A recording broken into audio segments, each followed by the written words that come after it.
Let's move on to Live Aid. In 1985, you directed Live Aid. How did that Well, come I about? produced and directed. I was more of an executive director. I had different directors. There were about 70 directors all told around the world.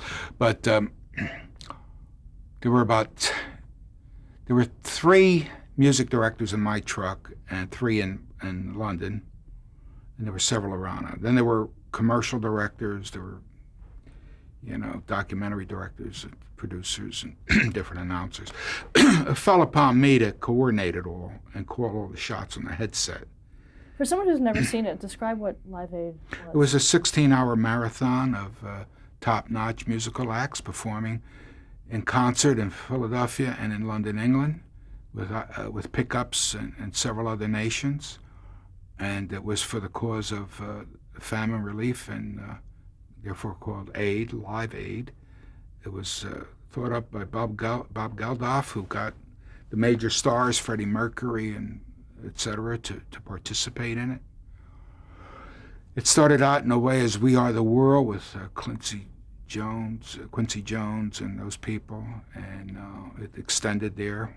And then Bob did one more. He did Sport Aid. And there was a rumor, they got a hold of me from Philadelphia, that Bob was going to do another one. It's not true. He's not doing any more Live Aids. And I don't think he can anymore. You can never get all those stars to do all that. So this was a very complicated show, and for Geldof and to Harvey Goldsmith, I went over to John Hamilton, who was then running ABC's entertainment, and I got him to take it for prime time and for X amount of money and use his crew for the pickup. Then I got syndication, the syndicator. We got world stations, etc. And then the problem came, each one needed different announcers and different feeds. And they had to be cued, It was a massive thing. And my third book, Global Television, shows all kinds of diagrams of how that would work if you ever had to be involved in such a thing. Excuse me. How many feeds were there altogether? There were 7 feeds, counting radio. And radio had worldwide radio with its own announcers. There was the ABC feed, there was the world feed for the USA, there was the world feed for the world, there was the London feed, and there was the syndication feed. How many cameras did you use? There were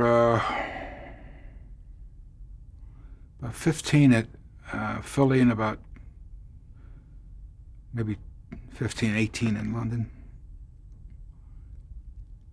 In the Prayer for World Peace, I used 100. And of course, for Turner and Goodwill Games, it was over 100.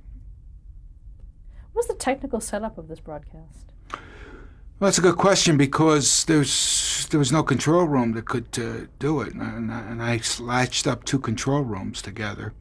But where would you find a studio? Well, so I made a village there. I took all these trailers, and I show those diagrams in my book, how I made a village. And then when Turner wanted to do the Goodwill Games in Seattle to keep costs down, I took a big lot and I put the trailers in.